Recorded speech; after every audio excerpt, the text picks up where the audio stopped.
धन, वैभव और संपन्नता के प्रतीक माने गए हैं शुक्रदेव को। और यही शुक्रदेव जो आपके लाभ भाव के स्वामी हैं, आपके इनकम भाव के स्वामी हैं, यही अष्टम भाव पर प्रवेश कर रहे हैं। 30 मई 2023 को रात्रि 7:38 पर ये प्रवेश कर जाएंगे। क्या इनका प्रभाव होने जा रहा है आपके ऊपर, इसी बात पर हम चर्चा करने जा रहे हैं। बहुत इंपॉर्टेंट है आपके लिए। क्यों? इसलिए भी इंपॉर्टेंट है कि ये अष्टम भाव पर जा रहे हैं। और आपने देखा होगा कि धनु लगन, धनु राशि के अनुसार आपका जन्म यदि धनु लगन के अनुसार में है तो आप इसे धनु लगन के अनुसार देखें, सटीकता ज़्यादा बैठेगी। और यदि आपको ज्ञात नहीं है आपकी राशि, आपका लगन कौन सा है, तब इसे आप धनु राशि के अनुसार तो देख ही सकते हैं। देखते हैं तो आपके लग्नेश कौन हो गए? स्वयं देव गुरु बृहस्पति आपके लग्नेश हो गए हैं। और इन्हीं बृहस्पति गुरुदेव ने इन्हें अपने शत्रु शुक्र को 2 भावों का डिपार्टमेंट सौंपा है। पहला हो गया आपके भाग्य, आपके इनकम हाउस का स्वामी, और दूसरा हो गया आपके छठे रोग, ऋण और शत्रु भाव के अधिपत्य बना दिया है शुक्राचार्य को। अब ये शुक्राचार्य 30 मई को जैसे यहाँ पर गोचर कर रहे हैं, 7 जुलाई 2023 को इसी कर्क राशि पर गोचर हो रहा है इनका। कर्क राशि मतलब आपसे अष्टम भाव। 39 दिनों का यह गोचर होगा। इस 39 दिनों में आपके साथ क्या होने वाला है? तो लगन के मालिक आपके गुरु तो ऑलरेडी अच्छे भाव पे चल रहे हैं, आपके पंचम भाव पर चल रहे हैं, परंतु शुक्र की बात की जाए तो शुक्र अष्टम पर जाकर के एक प्रकार से अपने शत्रु के साथ में है, क्योंकि मंगल ऑलरेडी यहाँ पर विराजमान है, अपने शत्रु की राशि पर है, और यहाँ पर आकर के एक प्रकार से आपके जीवन में परिवर्तन को लेकर के आ रहे हैं। कैसा होगा वो परिवर्तन, आप समझने का प्रयास कीजिए। जब तक लॉजिक आप नहीं समझेंगे आपको इस बात का जानकारी अच्छे ढंग से नहीं आएगी। शुक्र आपके लाभ भाव के स्वामी हैं, और इसमें सबसे ज़्यादा जो शत्रु ग्रह हो जाते हैं आपके लिए धनु लगन के लिए, वो तो शुक्राचार्य जी हो गए। तो माना जाता है कि यदि शुक्र जितने निर्बल होंगे उतना आपके लिए अच्छा है। कैसे अच्छा है भाई? आपके कोई शत्रु हैं, मान लीजिए लगन के मालिक गुरु के शत्रु हैं शुक्र, तो आपके कोई शत्रु हैं और वो शत्रु यदि बुरे भाव पर पड़ जाए, यदि उनको कष्ट हो, तकलीफ हो, तो वो एक प्रकार से आपके लिए अच्छा है। इसलिए अच्छा है कि जब मेरा शत्रु जो मुझे मारने वाला है वो स्वयं पीड़ित है तो मुझे क्या मार पाएगा।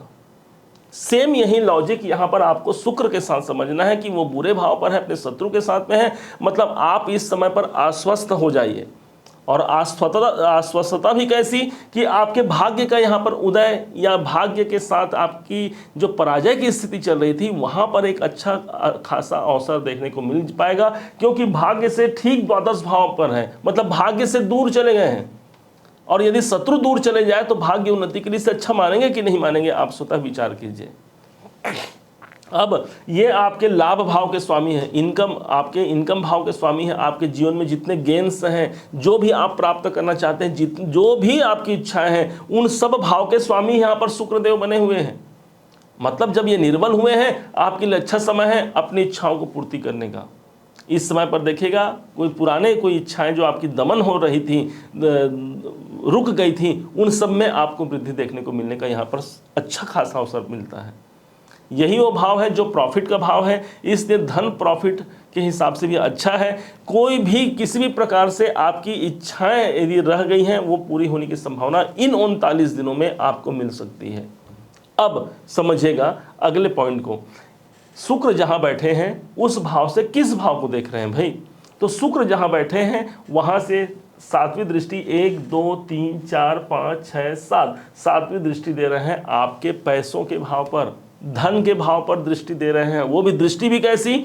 तो 10 नंबर पर दृष्टि है जो कि शनि का राशि है, और शनि के राशि पर शुक्र की दृष्टि मतलब मित्रवत दृष्टि हो गई। शनि और शुक्र में मित्रता है ना भाई, तो जब अपने मित्र के घर को देखेंगे तो उस भाव को अच्छा बनाने का प्रयास करेंगे। आप ये समझिए आप घर से कहीं बाहर गए और अपने किसी मित्र को बोल दिए कि भाई देखना, क्योंकि शनि तो यहाँ पर नहीं है, शनि तो यहाँ आ गए हैं, तीसरे भाव पर है, तो आपका कोई आपको बोल करके गया मेरे घर को आप देखना, घर में कोई किसी प्रकार से परेशानी ना आए, और इत्तेफाक से आपका मित्र ही देखे, तो मित्र की पूरी ये रिस्पॉन्सिबिलिटी बनती है कि इस भाव को बिगड़ने मत दे। इसलिए आर्थिक दृष्टिकोण से भी आपका सेकंड भाव अर्थात आपका धन सुरक्षित रहने वाला है। अब यही वो भाव है जो कुटुंब का भाव भी अष्टम भाव से देख रहे हैं। पहले से समझ लीजिए, अष्टम भाव से देख रहे हैं मतलब अष्टम भाव फंसाहट का होता है, फंसाहट के भाव से देख रहे हैं मतलब पैसा कहीं फंस गया पैसा, तो पैसा फंसा हुआ पैसा रिकवरी का भी टाइम हो सकता है ये 39 दिन। प्रयास करना है आपको। यदि कोई पुराने आपके देनदार जो आप जिनसे आपको लेना है उनसे आप अप्रोच कीजिए, हो सकता है इसमें सबसे ज़्यादा आपको अहम रोल मिल जाए और आपके पैसे आपको पूरा वापस हो जाए। धन भाव पर शुक्र की दृष्टि है, इसलिए आर्थिक दृष्टिकोण से अच्छा माना गया है। धन के कारक ही शुक्र को माना गया है। वैसे भी यदि मान लीजिए शुक्र कहीं पर भी है तो धन के तो वो कारक ही हैं, और बल्कि आपके लिए इंपॉर्टेंट इसलिए है क्योंकि इस अष्टम भाव से धन भाव को देख रहे हैं, आर्थिक स्थिति बनाएंगे ही। कुटुंब का भाव भी यही है, इसलिए कुटुंब में भी यहाँ पर अच्छी स्थिति देखने को मिलेगी। शुक्र अष्टम भाव से दूसरे भाव को देख रहे हैं, तो यहाँ पर कुटुंब में कोई मांगलिक कार्य, कुटुंब में अपने परिवार में जुड़ करके आपको कोई अच्छा सहयोग और सांत्वना मिलने की संभावना यहाँ बन सकती है। हो सकता है आपके तमाम निष्ठा और आपके कर्तव्यों के बावजूद आपको उसका प्रतिफल प्राप्त नहीं हो पा रहा था, तो यहाँ पर वो प्रतिफल यहाँ पर मिलने की संभावना बनेगी। भूलना नहीं है, यही वाणी का भाव भी है। तो वाणी भाव पर शुक्र की दृष्टि, वाणी के कारक माने गए हैं शुक्र को। माना जाता है जिसके शुक्र अच्छे स्ट्रांग होते हैं वो गायन विद्या में भी अच्छा माना गया है। तो जो लोग क्रिएटिविटी में जुड़े हुए हैं, जो लोग गायन विद्या में हैं, जो लोग वादन प्रक्रिया करते हैं, उन सब के लिए ये अच्छा है। और मान लीजिए भाई आप तो गायन नहीं करते, तो जो गीत नहीं गाता उसके लिए यहाँ पर बताया जाता है कि वाणी में भी यहाँ पर अच्छी खासी यहाँ पर ग्रोथ देखने को मिलेगी। भाई हम जीवन में जो भी कार्य करते हैं, हम आपके सामने ये वीडियो आपको ये ज्योतिष समझा रहे हैं, इसमें वाणी का काम तो है ना। आप प्रतिदिन अपने बिजनेस मामलों को डील करते हैं, उसमें भी आपके बातों का, आपके वाणी का वहाँ पर हिस्सा है। कहने का मतलब है किसी भी क्षेत्र में, आप बिजनेस में भी देख लीजिए, नौकरी में देख लीजिए, हर किसी कार्य में आपके इसी जुबान, इसी वाणी के कारण ही आपको सफलता और असफलता मिलती है। तो यहाँ पर जब शुक्र का यहाँ पर भाव जाएगा तो कैसे इस भाव को अच्छा नहीं करेंगे। मिठास ला दिए, और मिठास लाने के साथ साथ वो सबसे अच्छा हो जाएगा कि हमने जिससे जो बोला वो अनुकूल हो गया। अब समझिएगा इस शुक्र के दृष्टिकोण से समझा। एक भाव के और स्वामी हैं शुक्राचार्य जी आपके जीवन में। कौन भाव के? आपके छठे भाव के। तो छठे भाव के स्वामी का अष्टम में जाना अच्छा ही है मेरे हिसाब से। क्यों अच्छा है? लग्नेश के तो शत्रु हो गए हैं भाई, ऊपर से छठा भाव आपके रोग, ऋण और शत्रुओं का है। इन भाव के स्वामी अष्टम में जाएंगे तो अष्टम भाव का है रुकावट। सीधा आप कंपेयर कीजिए बस, रोग रुकावट, रोग कोई बनी हुई है, बढ़ने नहीं पाएगी, रुक गया। ऋण कोई कर्जे हैं, बढ़ने नहीं पाएंगे, रुक गया, अष्टम भाव रुकावट। शत्रु कोई है, आपके ऊपर हावी नहीं हो पाएंगे, रुक गए। तो इस प्रकार से ये धनु लगन के हिसाब से ये जो गोचर है शुक्र का, लाख शुक्र यहाँ पर आपके नेगेटिव ग्रह माने जाएंगे, परंतु अष्टम भाव में आकर के आपके लिए लाभ भाव के स्वामी होने के कारण लाभ के द्वार खोलेंगे। रोग ऋण शत्रुओं से भी यहाँ पर मुक्ति मिलने की संभावना, और कुटुंब में मांगलिक कार्य, विवाह इत्यादि भी यदि किसी प्रकार से यदि है तो वहाँ पर भी अच्छी संभावना, क्योंकि यहाँ पर मंगल भी यहाँ पर विराजमान है। मंगल तो वैसे भी आपके पंचम के स्वामी हो गए हैं। हाँ, आपको जो सतर्क रहने की आवश्यकता है वो आपने स्वयं के स्वास्थ्य पर भी सतर्क रखने की आवश्यकता है आपको। हालांकि मेरा मानना है स्वास्थ्य में रिकवरी होगी, और लेकिन आपकी जन्म पत्रिका में यदि मंगल या शुक्र वहाँ पर भी ज़्यादा दुष्प्रभाव में हो तो यहाँ पर थोड़ा सा स्वास्थ्य में नरमा गर्मी की संभावना रहेगी। लेकिन ओवरऑल देखा जाए तो ये जो गोचर परिवर्तन है आपके लिए सकारात्मक परिणाम लेकर के आने वाला है।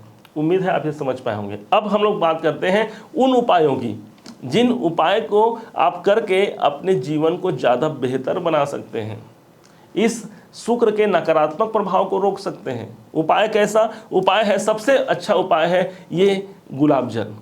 माना जाता है गुलाब जल, लॉजिक समझिए, बिना हम लॉजिक के अपना वीडियो लेकर के नहीं आते। आप सबको, हमारे पुराने जो व्यूवर्स हैं उनको पता होगा। लॉजिक समझिए, जो शुद्ध जल है वही चंद्रमा है, और जो सुगंध है, जो फूल है, गुलाब है, ये हमारे जीवन में शुक्र है। इन दोनों का कॉम्बिनेशन यदि कहीं पर आपको देखने को मिलेगा तो वो है गुलाब जल। गुलाब जल में जो जल हो गया वो चंद्रमा हो गया, क्योंकि चंद्रमा के घर पर शुक्र गए हैं। समझिएगा, शुक्र जो है चंद्रमा के घर पर गए हैं, और तो इन दोनों को हमने मैच कर दिया गुलाब जल के माध्यम से। इसे आपको रखना है यहाँ, कहाँ? ये पूर्व, पश्चिम, उत्तर, दक्षिण, ये कॉर्नर में शुक्र बैठे हुए हैं। तो इस 39 दिनों तक ये आपका यहीं रहेगा, और जब 39 दिन समाप्त हो जाए तब इसे ले जाकर के पानी में विसर्जित कर दीजिए, क्योंकि आपके लग्नेश के शत्रु हैं शुक्र। मतलब कि सारा आपके जीवन में जो नेगेटिविटी है, जो नकारात्मकता है, उन सबको इसने सोख करके यहीं रख दिए, और उल्टा बल्कि आपके जीवन में जो ग्रोथ होना चाहिए उसे यहाँ पर बढ़ा देंगे। लॉजिकल है, करिए, लाभ लीजिए।